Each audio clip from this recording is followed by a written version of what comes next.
This is our closing feature for today. It's called The Door That Wouldn't Stay Shut. Hi, I'm from the team. This story was sent to me by a friend. She didn't want to come on camera, so I'm doing a voiceover for her. This happened to her when she was 9 years old. And it is one of those stories that I just had to read because it sounds like something out of a horror movie, especially at the end. I hope you enjoy this. I lived in a 3-bedroom house with my parents and sister. We always left the front door open during the day so we could let our dogs in and out as they pleased. Our yard backed onto a wooded area, so there were lots of wild animals around. One day I was playing Barbies in the living room with all of the doors open. My mom was in her room doing paperwork, and my dad was out back fixing something. When I was little, I used to always get freaked out by the wind blowing through the house. Whenever I heard the wind, I would think that maybe some sort of animal had gotten into the house. So whenever I got scared, I would run to my mom's room to hide under her desk. I would stay there until the wind stopped and then go back to playing. Well, one day I was playing Barbies and the wind started blowing through the house again. I ran to my mom's room, but she wasn't there. She had gone to the bathroom, so I kept going to look for her. I went into the kitchen and she wasn't there. I went into the backyard and yelled for her, but she didn't hear me. Then I started to get really scared because she wasn't answering me and the door to the house was shut. That was weird. It was always open during the day. I remember thinking, who would have closed the door? But I couldn't get in because the door was shut. I don't remember if I tried to open it and it was locked, or if it was just locked already. I tried to climb up the window to get inside, but it was too high. I was only 9. Then I started to panic. I was calling for my mom, and she finally came out to look for me. When she saw me in the window, she started yelling at me to come down because apparently Dad had told her to close the door because he was bringing home a big piece of machinery and he didn't want the dogs to get out. I remember my mom being super mad at me and scolding me for not staying where I was supposed to be and scaring her. She said that I should know better than to climb in a window like that and that it could have been dangerous. I felt terrible, but I still couldn't get inside the house, and it was starting to get dark. My mom finally went around back and opened the door for me, and I ran inside. I don't remember what my dad said, but he was also mad that I had climbed in the window. He said that if I got hurt, it would be his fault because he'd told Mom to lock the door, and she hadn't. I remember feeling very scared and alone that night because my parents were both mad at me. I wanted to tell them that I didn't mean to climb the window, and that I was trying to get to them, but I couldn't talk. I slept in my bed that night with the door open and the closet door open, even though it was fall and freezing outside. One morning my dad got up earlier than usual and left for work before my mom and I were up. I remember hearing him in the basement first thing in the morning, which was strange because he never went down there. My mom and I went down to see what was going on. I remember us both being confused because there were tools everywhere on the floor, and the door to the basement was wide open. The basement door was almost always closed and locked, because Dad said it was an eyesore, and he didn't want anyone to see the clutter. We thought maybe he'd left the door open by accident, so we closed it and locked it. A couple hours later, my mom and I were in the kitchen when we heard footsteps in the basement again. I remember thinking, how can someone be down there? We checked to make sure that the door was closed and locked, but it wasn't. I remember thinking, whoever is down there must have known that this door doesn't lock, just like me. My mom and I looked at each other and were about to call my dad when the door opened and it was our dog. Then we both laughed and thought it was really funny how scared we'd gotten over nothing. But then we started to wonder, how did our dog get down the basement stairs? Our dog isn't smart enough to figure out how to open a door, let alone open a locked door. After we made breakfast, I went to my room to watch TV while my mom cleaned up. A little while later, I heard the basement door open again, so I went to check. It was Dad. I asked him why he was going down there so early in the morning, and he said he was antique. He said he'd come downstairs to find the person who had been making noise. As the days passed, the footsteps continued to get louder and more frequent. Sometimes they were soft and sometimes they were hard. No matter how many times my mom and I locked the basement door, it never stayed locked. My mom started getting really upset about it. She said that she was going to put up a security camera to find out who was down there. One morning, I was in my room painting my nails when I heard screams coming from the basement. I ran downstairs and found my dad standing next to the basement door with his face pale and his mouth open. When he turned to look at me, I saw tears streaming down his face. He told me that he'd gone down to the basement to investigate the footsteps, and he'd found the door unlocked again. He said he'd walked down the stairs slowly and quietly, but then he'd heard chains dragging metal moans.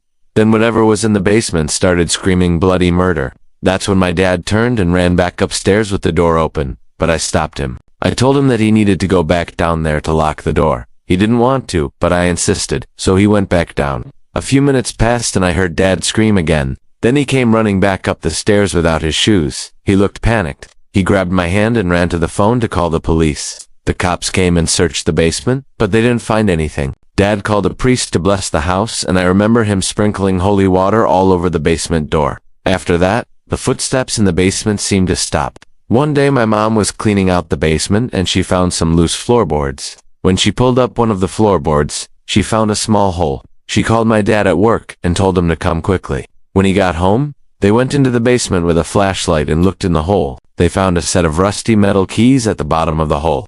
My dad took the keys to a locksmith to see if he could match them to any locks in the house. It turned out that one of the keys fit the basement door. When we realized that whoever or whatever was making the noise in the basement had managed to wedge the key into the lock from underneath the floorboard so that it would stay unlocked. To this day, no one knows who or what was in that basement. It's weird how your mind can play tricks on you sometimes, right? Like, could it have been a burglar, perhaps? Or do you think it was something more sinister? Let me know in the comments. Thanks for listening.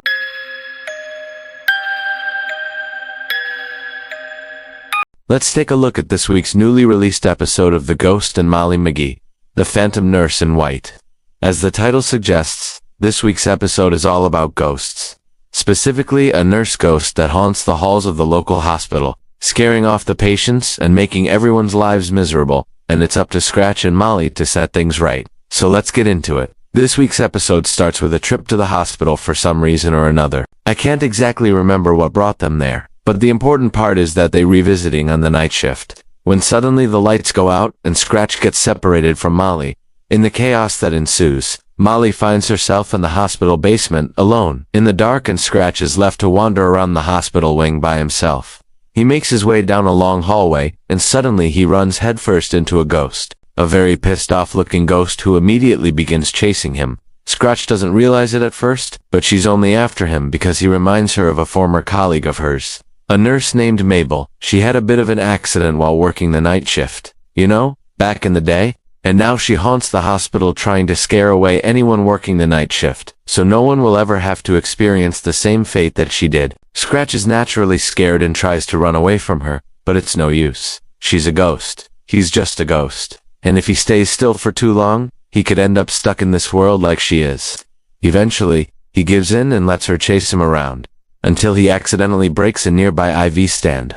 Now that brings an actual patient down into the basement, and the ghost sees this as her chance to finally move on. She transfers her spectral essence into the patient, believing that by dying in the hospital under the care of someone else, she can finally find peace. However, this plan fails. Not only does the transfer not work, but it also causes the patient to die right then and there, becoming a ghost themselves. This is really upsetting to Scratch, who didn't mean for this to happen, and he begins to feel like he may be cursed, causing Molly to come down to the basement to find him. Upon seeing her, he explains everything to her, showing her the ghost and the dead patient. Together, the two of them come up with a plan. Molly will take the ghost to the surface and distract her, while Scratch uses the time to try and bring the patient back to life. It's risky, but Scratch has used far more reckless magic than this before, and most importantly, it gives him something to focus on other than his own personal problems. As always, Scratch's plan works out perfectly. Well, almost perfectly. While he is able to bring the patient back to life, he is unable to stop the ghost from dying with her unfinished business. Now, however, she is much less angry and a lot more chill, even thanking Scratch for setting her free. Then, just as suddenly as she appeared, she disappears, and the three of them are left alone in the basement. Now, Scratch is feeling a little guilty for failing to help the ghost fully move on, but Molly assures him that he did the right thing, and that helping people should never come at the cost of your own happiness. Scratch agrees, but not before admitting that he was pretty scared of the ghost. Just then, the lights turn on and they hear the sound of footsteps coming their way. Molly panics, thinking it's the ghost come back for more, but it's just the janitor. That was close. But regardless, the three of them make it back home without any further incident, and they all go to bed. And here's where we find out that Scratch has indeed been cursed. When he goes to sleep, instead of having dreams, he begins to experience visions of the future, specifically a vision of himself, Molly and Daryl going to the lake, and him and Molly getting chased by a giant spider monster thing. Oh boy. I guess the curse isn't necessarily a bad thing, at least it's not yet. But either way, Scratch is not a fan, and he asks for Molly's help in finding a way to undo it. and I guess that'll be next week's episode. Overall, I think this was a solid, if somewhat predictable episode. The plot follows a similar structure to last week's episode, with Scratch causing an issue and then working with Molly to resolve it. This is hardly a bad thing, as last week's episode was really good and this one followed suit. I would have liked it to be a bit more unique, but I can excuse that since the show is still fairly new. The main problem with this episode, in my opinion, is that it didn't spend enough time with the characters. For example, we see Scratch being tormented by the ghost, and we understand that he's scared. But we don't actually see him display any fear until he is confronted by the ghost again later on.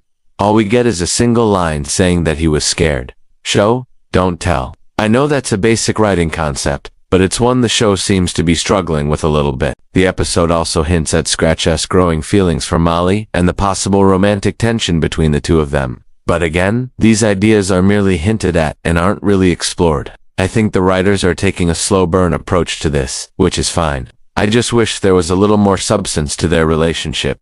I do appreciate how Molly trusts Scratch to do the right thing, and how Scratch reciprocates this by putting others before himself. These are positive character traits and are executed well. As for the villain of the episode, the ghost wasn't particularly interesting, but that's kind of the point. The whole idea is that she's a stereotypical angry ghost that haunts a hospital, but she doesn't have any real motivations beyond that. This actually plays into the episode's strengths, because it makes the story feel more like a classic haunted house story. Ghosts in general are not complex creatures. They exist to scare people and move on. That's it. Trying to give them motivations beyond that often leads to uninteresting stories, which is why I prefer when they're kept simple, like with this episode. My biggest problem with the ghost is how quickly she's defeated. Her entire motivation is shown to be that she wants to move on, yet she's literally stopped by a literal child. This makes her seem weak and pathetic. I would have liked it if she put up a bigger fight, if only to make her eventual defeat more satisfying. The animation was once again done by the Filipino animation studio Gallup. I think they did a great job, and I especially loved the scene where Scratch is running through the hospital trying to avoid the ghost. There was a nice amount of detail put into the background, and the action was smooth and easy to follow. Overall, The Phantom Nurse in White is another solid entry in the series. It's a fun, albeit predictable story, but I think younger viewers will enjoy it nonetheless. If you enjoyed the video, please be sure to leave a like. If you want to see more from the channel, check out our other videos. Thank you for watching.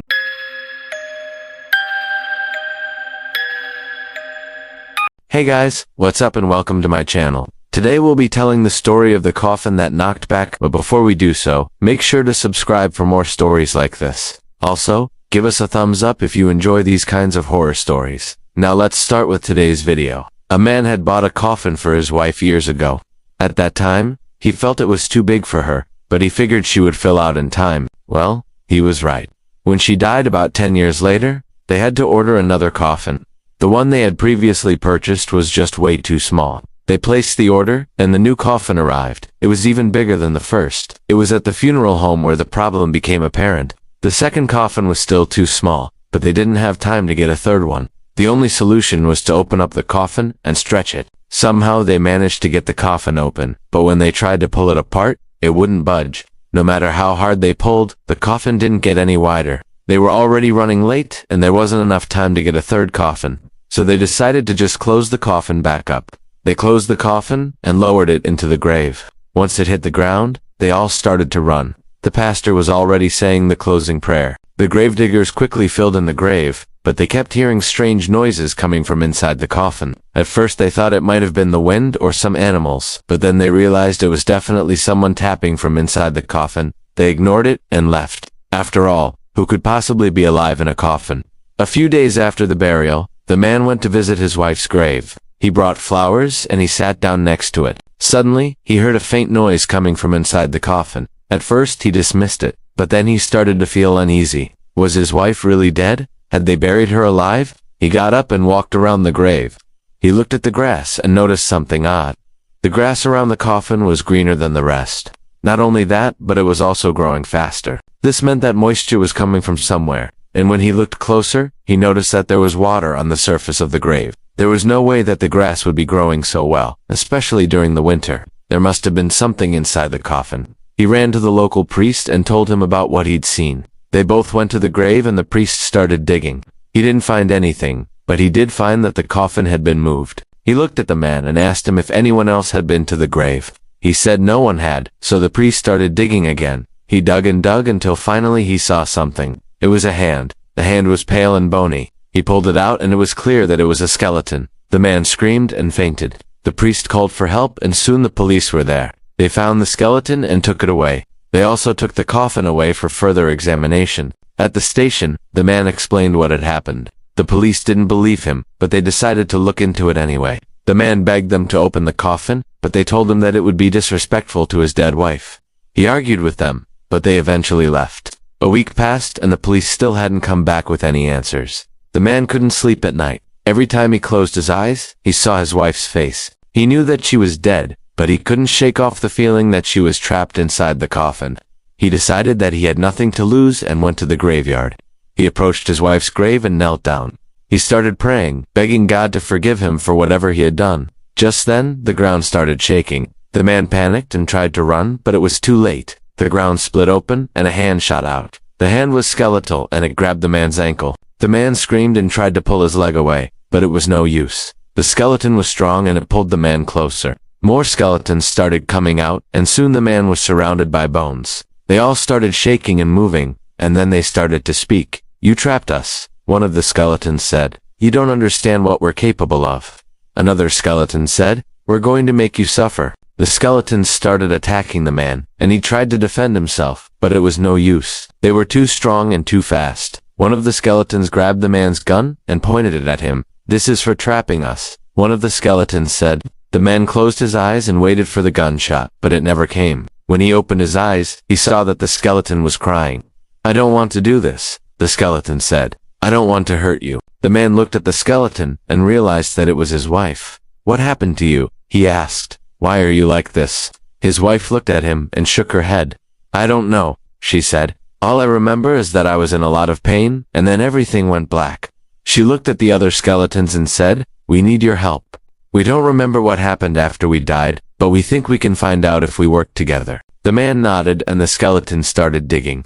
They dug until they found a box. Inside the box, they found a journal. The journal was filled with strange symbols and drawings. The man didn't understand the symbols, but he could see that they were important. The skeletons started to argue about what to do next. Some wanted to kill the man, while others wanted to use him to find out what happened to them. In the end, they decided to spare the man and use him to find out what happened to them. The man led the skeletons to his house, where he showed them the journal. Together, they started to decipher the journal. It took them weeks, but eventually they were able to translate it. The journal belonged to a powerful witch, who had lived in the area centuries ago. She had used her powers to control the minds of the townspeople. She had made them do her bidding, and she had even raised an army of the undead. Eventually, the townspeople had risen up against her and killed her. She had been buried in the graveyard, along with her army of skeletons. The skeletons had been trapped in the graveyard ever since, until the man had accidentally dug them up. The witch's spirit had transferred to the man, and now he had her powers. The man was shocked by what he had learned, but he was also excited. He had always felt different from other people, and now he knew why. He was a descendant of witches, and he had powers that most people couldn't even imagine. He thanked the skeletons for helping him learn about his powers, and they all became friends. The man used his powers to help others, and he was finally happy. He had found his place in the world, and he knew that he was exactly where he needed to be. That was the coffin that knocked back. Do you believe in ghosts? Let me know in the comments below. If you enjoyed this story, please give it a thumbs up and share it with your friends. Don't forget to subscribe for more amazing content. Thanks for watching, and we'll see you next time.